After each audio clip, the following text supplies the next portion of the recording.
Assalamualaikum warahmatullahi wabarakatuh. Salam sejahtera untuk kita semuanya. Hari ini kita akan melanjutkan materi tentang kebutuhan dan alat pemenuh kebutuhan. Jenis-jenis kebutuhan. Kebutuhan dapat dikelompokkan ke dalam beberapa jenis. Yang pertama, berdasarkan intensitasnya. Ada kebutuhan primer. Kebutuhan yang harus dipenuhi demi kelangsungan hidup. Ada sandang, pangan, dan papan. Yang kedua adalah kebutuhan sekunder. Kebutuhan pelengkap yang dipenuhi setelah kebutuhan primer. Ada sepatu ataupun tas. Yang terakhir adalah kebutuhan tersier. Kebutuhan mewah yang dipenuhi setelah kebutuhan primer dan sekunder telah terpenuhi. Contohnya mobil mewah, perhiasan, ataupun villa mewah. Nah, setiap manusia akan berbeda kebutuhan antara primer, sekunder, dan tersiernya. Jadi, kita tidak bisa menyamaratakan antara satu orang dengan orang yang lainnya. Yang kedua, berdasarkan sifat pemenuhan kebutuhan. Yang pertama, ada kebutuhan jasmani. Adalah kebutuhan yang berhubungan dengan tubuh manusia. Contohnya, makanan ataupun obat-obatan. Selain kebutuhan jasmani, ada pula kebutuhan rohani, yaitu kebutuhan yang berhubungan dengan kejiwaan seseorang. Contohnya melaksanakan kebaktian, melaksanakan sholat, atau melakukan bimbingan konseling. Jenis yang ketiga adalah berdasarkan waktu. Yang pertama ada kebutuhan sekarang, yaitu kebutuhan yang tidak dapat ditunda pemenuhannya dan harus dilakukan saat ini juga. Contohnya, orang sakit harus segera berobat atau dirawat di rumah sakit. Yang kedua adalah kebutuhan masa mendatang, yaitu kebutuhan yang dirancang atau direncanakan untuk dipenuhi di masa depan. Contohnya, orang tua kita menabung untuk mempersiapkan biaya kuliah anaknya.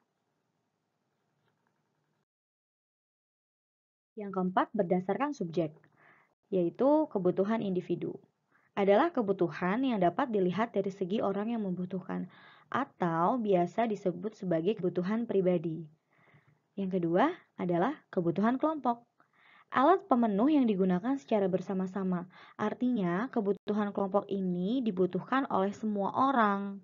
Contohnya, rumah sakit, sekolah, alat transportasi, dan sebagainya.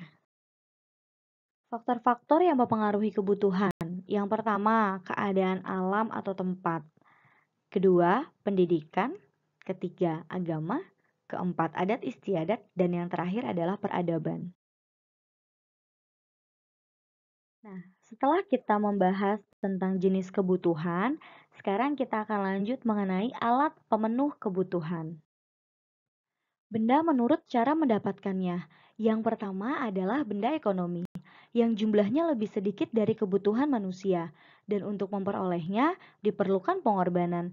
Misalnya, Ibu Sabrina membeli 10 kg beras dari tokoh Koh Atong dan harus membayarkan sebesar Rp200.000. Maka, uang yang dikeluarkan oleh Ibu Sabrina dianggap sebagai bentuk pengorbanan untuk mendapatkan beras, sedangkan beras sendiri adalah benda ekonomi.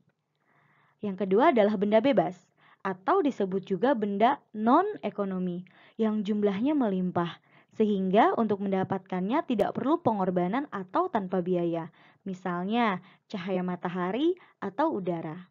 Dan yang terakhir adalah benda ilit, jumlahnya sangat melimpah, sehingga cenderung dapat merugikan manusia. Contohnya, menggunakan air tampungan hujan untuk mencuci motor. Jika tidak, maka parit di depan rumahmu akan mengalami banjir.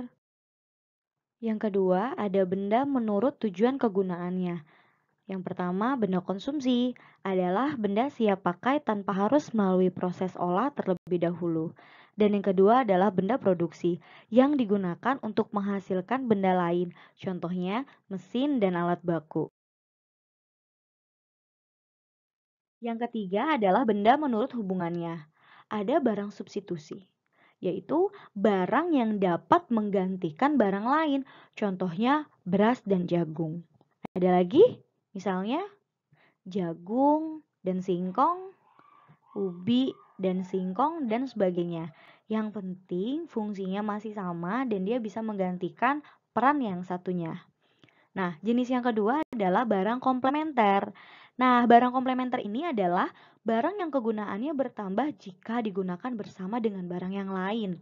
Contohnya, kaos kaki dan sepatu, pensil dengan penghapus, pulpen dengan tinta, atau mobil dengan bensin. Yang keempat adalah benda menurut proses pembuatannya. Ada barang mentah, barang yang belum mengalami pengolahan. Contohnya adalah kapas. Yang kedua, barang setengah jadi. Adalah barang yang telah diproses tetapi belum menjadi barang siap pakai. Contohnya adalah benang. Dan yang terakhir adalah barang jadi.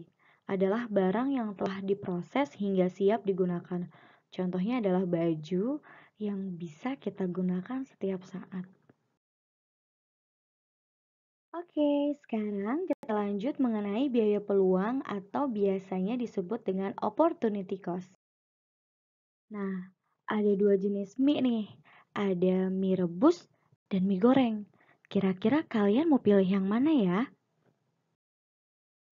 Biaya peluang muncul karena sumber-sumber daya ekonomi bersifat terbatas, sehingga memaksa manusia untuk melakukan pilihan dalam memenuhi kebutuhannya, yang tentunya didasarkan pada skala prioritas kebutuhan.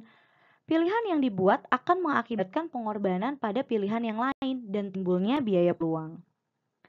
Biaya peluang tidak selalu berhubungan dengan uang, bisa juga berupa waktu, kesenangan, keuntungan di masa depan, dan faktor-faktor lainnya.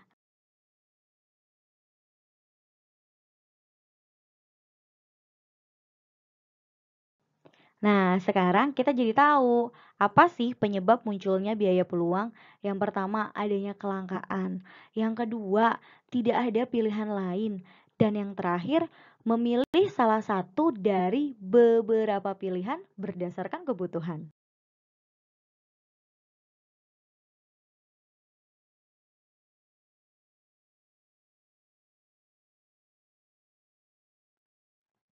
Untuk mencari biaya peluang adalah dengan cara mencari pilihan yang ditinggalkan dengan nilai tertinggi. Simak contoh soal berikut ini ya. Randy lulusan perguruan tinggi. Ia ingin mencari pekerjaan. Ia diwawancarai di beberapa tempat, yaitu di perusahaan motor memperoleh penghasilan 3 juta rupiah per bulan.